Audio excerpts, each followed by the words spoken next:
morning show, we welcome the boys varsity soccer coach at Western High School, Dr. Scott Watterson. Thank you for having me. It's a great privilege to be here, and I appreciate you giving some time to highlight the guys out at Western.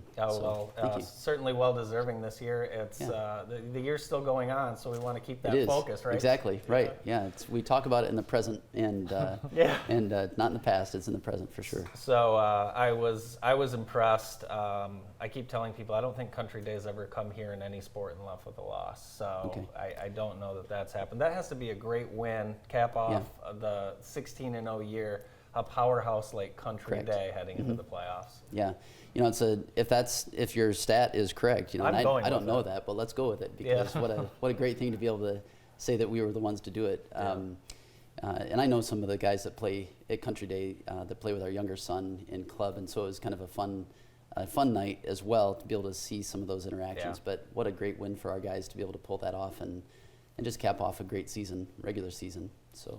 Yeah, you mentioned your son. You've got two sons on the team. Mm-hmm. How important is that the club soccer experience into contributing to a high school team's success? Sure.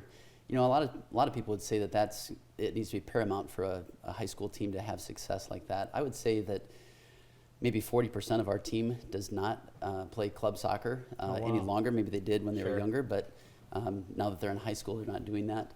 I really feel that the success we've had has really become a matter of the guys working together as a team.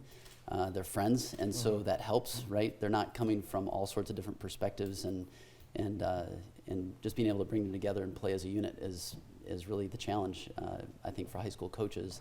And I think my job has been easy in that regard because they're all good friends. Yeah, well, one of the things that's been, I wouldn't say easy, but it's probably been a blessing as a coach is the way that you've outscored your opponents this year. 81-7. Yeah. That's pretty good. Yeah. That tells me you're well-balanced all across the field. Yes, we are. Yeah, it's, somebody asked me once, just recently, where's your strong suit on the field? And I said, well, kind of everywhere. And it really is a testament to the guys playing, and that makes a huge difference when it comes to that. I know the parents are very excited. I was talking to Wyatt Robinson's father the other day.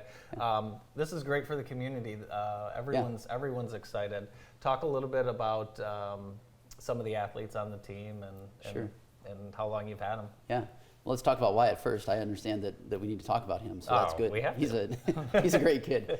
I've actually had the privilege of coaching some of these kids when they were younger, and so that makes this year even that much more special for me. Wyatt, of course, is one of our forwards. He's in the top 3 of the guys that are scoring for our team. And then Jeff Palmer is leading the team in scoring. But still, the team is just well balanced. I think Jeff maybe has around 26 goals at this point in the season. Wyatt and then Christian Rosa both have 12 or 13 goals. I'm not sure what the exact stats are.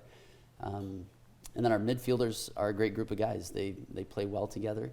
I don't say that because 2 of those midfielders are my kids, but the third, Kellen Eva, fits in real well. So Rourke, my youngest son, is our offensive midfielder, and Whitaker, my next oldest, is our defensive midfielder.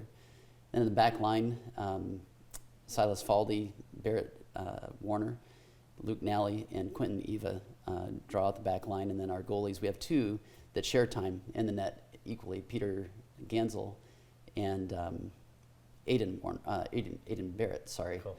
They're cousins, Aiden Barrett and Barrett Warner, so I've got to always keep them straight. Western has the longest and most successful soccer program in the county. It's a lot of pressure for the coach to keep that moving, isn't it? It is, yeah. I was fortunate when I took the position to take that over from Ron Rudland, who was my coach in high school. And Ron just really established a fantastic program early on, and that just carried on. I'm thrilled to be able to carry that forward. I'm really hoping to be able to maintain that for the years to come. So you've got Hastings this evening. Hastings tonight. And, one game at a time, obviously Gull Lake's looming on the other side. How do you keep the kids focused on just that one game at a time? Yeah. You know, it is a challenge because the tendency would be to look forward to the more prominent opponent, right? I think early on, maybe mid-season, we were 8-0, 9-0, and maybe caught off guard a little bit, thinking by now we maybe should have lost a game or so. We just were having such great success. I turned training into, today we have to focus on who's next. We can't look ahead and just ride on our success. We have to pay attention to who's coming next. And some of our opponents have been very, very strong. Others have been not as strong. And so that ebbs and flows day to day and week to week based on who our opponents are. The way we're looking at Hastings tonight, they have played some of the better teams in the state really close. When we played them in conference, we handled them relatively easy that night. So it's kind of one of those, what's going to happen tonight? Yeah. So we've got to come out strong. For sure. The winner of tonight will play Marshall on Monday, and then the winner of that game will play the winner of Thornapple Kellogg and Gull Lake, which on paper, the way things shake out, it should be Western against Gull Lake in the final, but we play the games for a reason. Yeah, you just never Yeah. know, right? Yeah. Yeah, you just Yeah. never know. And at the end of the day, it's kids. Right. Yeah. Yep. Yeah, awesome shots of the Panthers, thanks to JTV's Jeff Steers Yeah. Yes. covering the Panthers this season. Yep. And it's really the photos at the end of the game where they're celebrating the win or when they celebrate a goal. Those are the, Yeah. I think those are the coolest shots that Jeff captures. Yeah. He's done a great job. I really appreciate you guys having him out to our games, and he's done a great job of covering things for Yeah, us. it's been fun. Yeah. So the fifth man or the bandwagon that follows this team, that's a pretty important part of the It is. success of Western, isn't it? It is, yeah. Yeah, we've had great student support this year at our home games. You know, we've been fortunate. Our schedule has fallen to having a lot of home games this year. I think 12 out of our 16 were at home.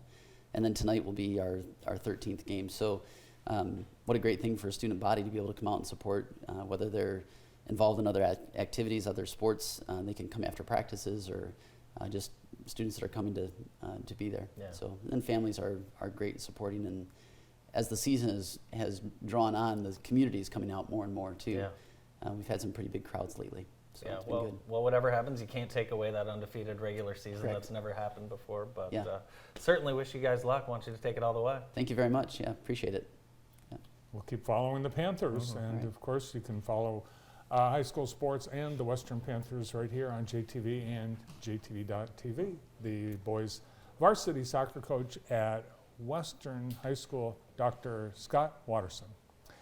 Next, we'll talk about the Harold White Breakfast. Stay with us.